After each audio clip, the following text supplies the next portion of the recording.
Today we're going to answer a question that no sane person has ever asked. That is, can you beat Pokemon without breaking any of the 10 commandments? For the sake of this challenge, we split the commandments into two groups. On the left, we have the applicable ones that we'll base our playthrough on. And on the right, we have the non-applicable commandments that just don't make sense. Yeah, we'll just walk those right back up the mountain. Now we'll quickly go through those remaining to set the rules for the challenge. First, thou shalt have no other gods, meaning we can't use any legendary Pokemon, since they're kind of like the gods of the Pokemon world. Thou shalt not murder, meaning we can't cause any Pokemon to faint. And you may be wondering, how is it possible to progress through this game with this rule? Well, we'll get to that when the time comes. Thou shalt not commit adultery. No repetition of Pokemon species on the team. We're not going to cheat on our Pikachu by using a second Pikachu. Thou shalt not steal. Moves that steal items or HP are banned, which includes Thief, Leech Seed, Mega Drain, etc. Thou shalt not bear false witness against thy neighbor, which sounds like a student trying to increase the word count of their essay because it basically means don't lie. So we aren't allowed to use moves that involve trickery or deceit, such as Sucker Punch, Fake Out, or Trick Room. And finally, thou shalt not covet. No using the move covet, which I doubt will be an issue. We give our rival the fitting name of Judas, or rather, Judas. And then we choose Bulbasaur as our starter Pokemon, because he has done nothing wrong in his entire life. And then, Judas tempts us to commit a sin by challenging us to battle. So, how do we win and progress the game without knocking out any Pokemon? Well, we use strategy to make our opponents knock themselves out. The commandments only say you can't murder. They don't say anything about inflicting harm. Yeah, we're free to smash a rock over someone's head, and that's completely fine as long as they don't die. I mean, they even did a chapter on it in the Bible. Well, that's, Abel did die. That was the whole thing. Anyway, we have no way of making Charmander faint himself with Bulbasaur's starting moveset, so we take the L and move on to Route 22 to catch our first real team member. Nidoran has the ability Poison Point, so any move that makes direct contact with it can cause the opponent to become poisoned. And if they then faint from that, well, that's not our fault. Exactly. If someone sticks their fingers in my mouth, it's not my fault when they come out wet.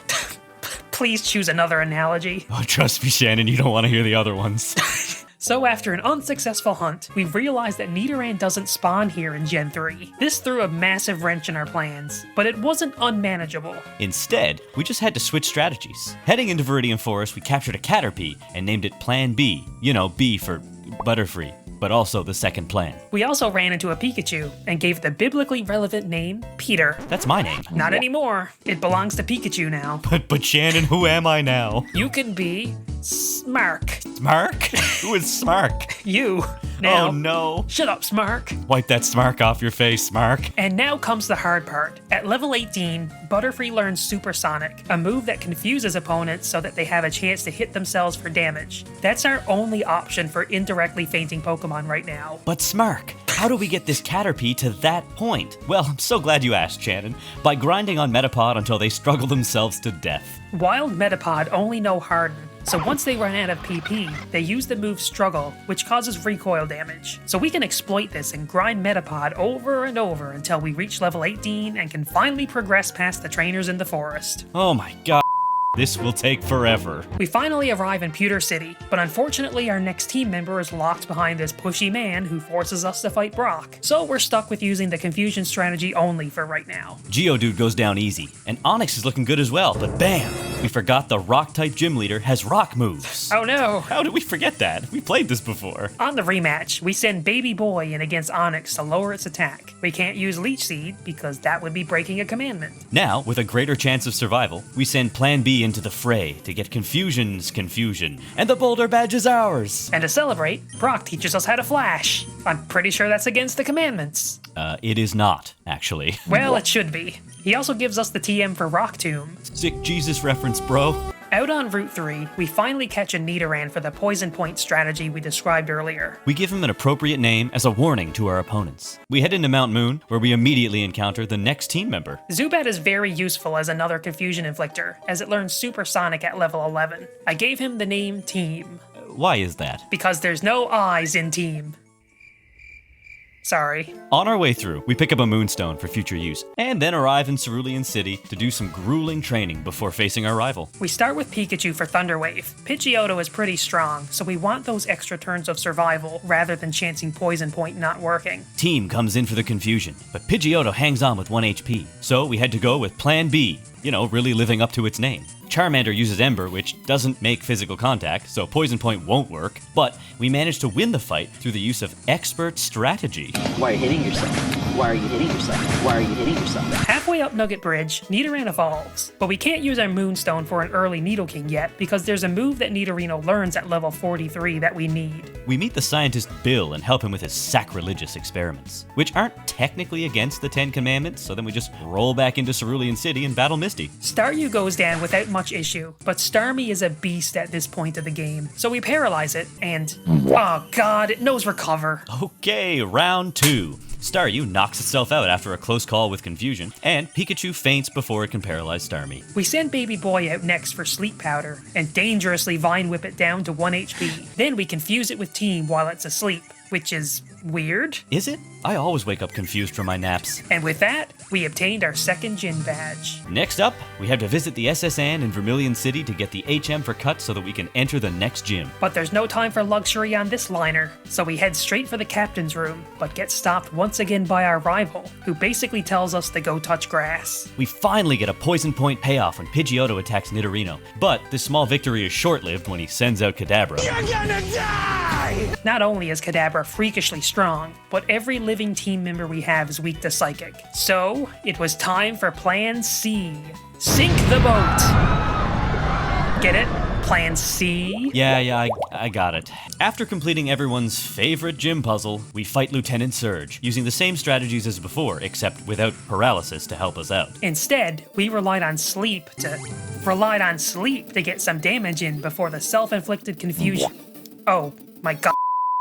And, to make matters worse, his Raichu immediately starts double teaming, making our inaccurate Sleep Powder and Supersonics even less reliable. But through perseverance, teamwork, and realizing that in Gen 3 you can still Thunder Wave electric Pokemon, we bring down Surge's ace and walk out with the Thunder Badge. And Team evolved! Now there are 2 eyes in Team.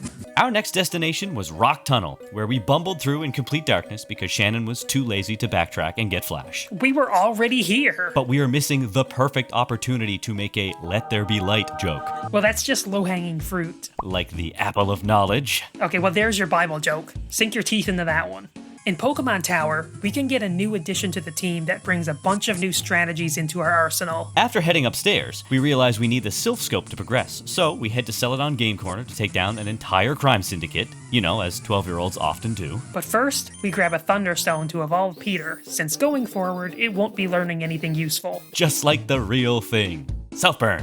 We waltz our way through Team Rocket's hideout, dispatching grunts with our usual commandment-friendly methods, until we reach the big boss, Giovanni. We paralyze Onyx, whittle him down, and knock him out with his own confusion. Then we make an extremely close call with Rhyhorn because of Shannon's recklessness. I prefer to call it efficiency. Rhyhorn and Kangaskhan get knocked out so fast that Giovanni doesn't know what hit him. Yes, he does. It was himself. With Silph Scope in hand, we head to Pokemon Tower and catch a ghastly named Sir, courtesy of my cat who walked across the keyboard while I was thinking of a name. While we head for the next gym, let me tell you why Ghastly is just so good. He has 4 fantastic moves that open up so many possibilities for us. It learns Confuse Ray for our general confusion strategy, Nightshade for a fixed amount of damage, Spite to reduce opponents' PP for struggle strats, and at level 36, it learns Destiny Bond. Destiny Bond causes the foe to faint if the user does, so technically when we use it, the opponent would be knocking themselves out, which clears us of any wrongdoing. An absolutely fantastic addition to the team.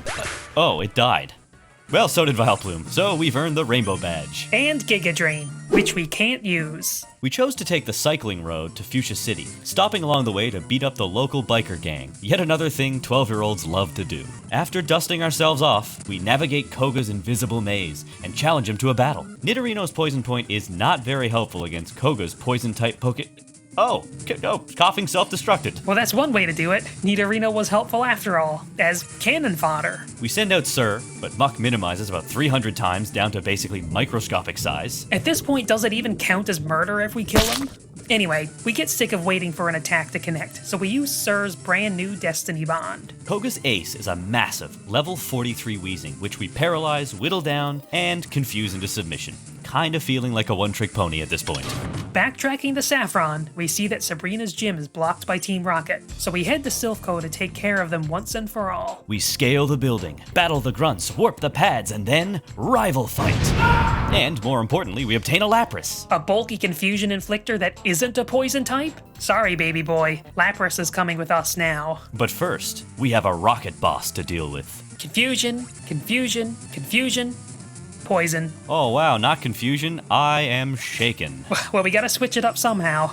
Also, Confuse Ray was out of PP. For our troubles, we obtain the Master Ball. Then we go off to challenge Sabrina. Oh god. 4 of our 6 team members are weak to Psychic, but there's no way around it if we don't want to break any commandments. Kadabra almost faints to a quick attack, and then Shannon plays with fire by shooting off another one, under the assumption that Sabrina will use a Hyper Potion. But it pays off, and we get Kadabra to go down by confusion, with Venomoth and Mr. Mime following right behind. But now it's time to face off against her monstrously powerful Alakazam. How could we possibly... Destiny Bond. With 6 of the 8 gym badges in tow, we take to the seas to reach Cinnabar Island. But the gym door is locked, and the only key is stashed inside an abandoned building for some reason. While we're here, let me tell you about another Pokemon we considered using.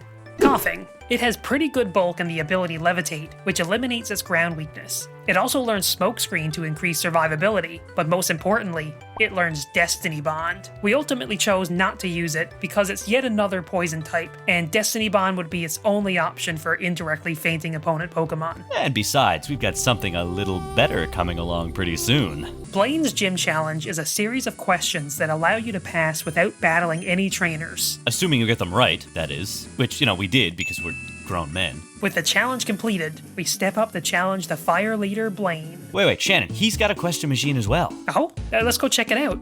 Do you want to fight Blaine? No? Oh.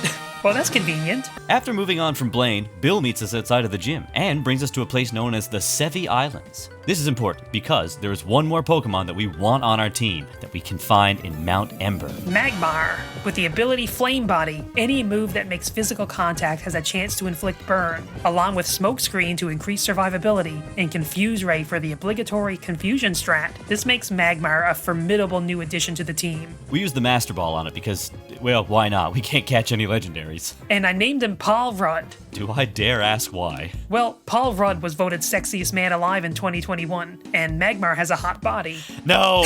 After saving a girl from a hypno and giving her dad a meteorite for some reason, we're finally allowed to go back to Kanto to face the final gym leader. Giovanni, once again. How many times do we have to teach you this lesson, old man? Don't Touch was finally allowed to evolve after learning the move Flatter, which increases the opponent's special attack but causes confusion. Now, he can finally do something more than just be a poison pointer. But he doesn't, because Rhyhorn takes him down before he gets the chance. Oh well. Team mops up with 3 confused knockouts in a row. It's not really much of a team player. Share some of that action. We let Paul Rudd take a shot, so he... Oh god, get him out of there! Ultimately, the safest move was to use Nightshade with Sir, followed by a slow, painful confusion death. Once again, not against the commandments. And with that, we obtain the final badge and the right to challenge the Elite Four. Alright, while we head to the Elite Four, let us tell you about some of the other strategies we considered in this playthrough. Seadra has Poison Point as well as Smokescreen, but that's pretty much it, so really it would have just been a worse version of Nidoking. Alternatively, Cloyster would have given us a new tool to work with in the form of Spikes, a 20 PP move that sets spikes around the ground to damage incoming foes. When combined with a Pokemon that knows Roar or Whirlwind, we could have cycled the opposing team through the spikes over and over until everyone fainted. But we decided that this felt too much like we were the ones causing the fainting, since we would be laying down the spikes and forcing our foes to stand on them. It wouldn't be their decision, like when they try to punch us but get confused and punch themselves instead. There are also some strategies in future generations that work well with this challenge, but unfortunately just don't exist yet. This includes Drifloon's Aftermath ability, Cacnea's Spiky Shield move, and the Rocky Helmet item. And now, at the precipice of our final challenge, we take one last look at our team. We have Poison Point, Flame Body, Destiny Bond, PP Reduction, and of course, Confusion. It's time to show the Elite Four what for. Lorelei begins the battle by sending out a Dewgong against our Nidoking, which is honestly a terrible decision. We let him take the fall so that Lapras can get a free switch in. We use Confuse Ray and, oh my god, Safeguard blocks it, and Flame Body won't work either. The only option is Sir's Destiny Bond, which luckily goes off without a hitch. Except that Sir is dead. We use Double Team to stall until Safeguard wears off, then throw a Thunder Wave before switching back to Lapras. Cloyster protects itself against Confuse Ray by closing its eyes, I guess. But we managed to take him down, as well as her Lapras, Slowbro, and Jinx, earning us the victory. Next up is Bruno, whose Onix wipes the floor with Nidoking using a single Earthquake. An Onix with 45 attack.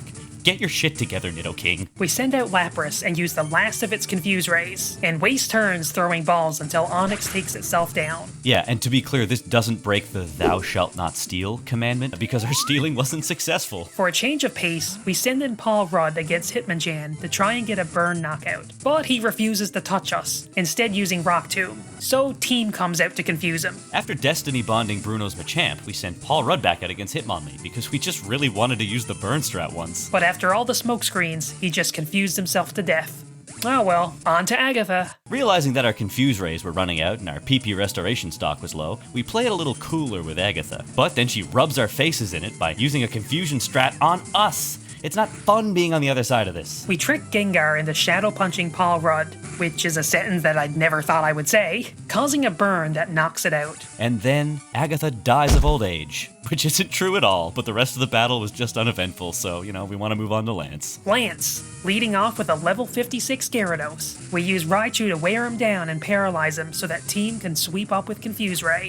Aerodactyl doesn't get poisoned by wing attacking Nidoking, but does get burned by Paul Rudd's body.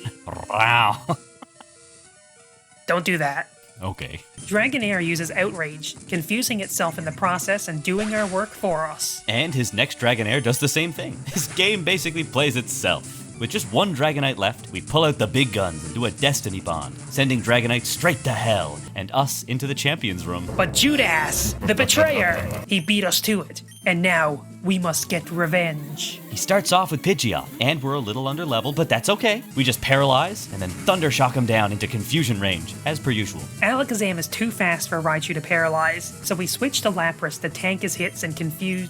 Damn it! Luckily, we have one Ether left, but it really sucks to waste that turn using it. Our little babyer boy gets sniped by a Future Sight attack, but a fully healed Peter manages to inflict paralysis. Then, upon realizing that Alakazam has Recover, we decide the best option is to just use Destiny Bond. While fighting Exeggutor, it became clear that he had run out of PP on his attacking moves, so we thought it would be fun to finally do a spite and struggle strategy. After just a few turns, Exeggutor ran out of PP and struggled himself to death.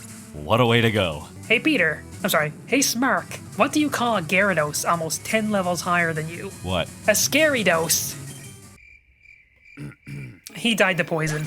And just like that, Judas went down to his final Pokemon, that one Charizard that defeated us so long ago, standing between us and a holy victory. Confusion got us so far in this run. It has to be the final blow, right? We carefully Fire Punch Charizard down to yellow health and let Confusion do the rest. Thus, completing our journey to become Pokemon League champions, all without breaking a single one of the 10 Commandments.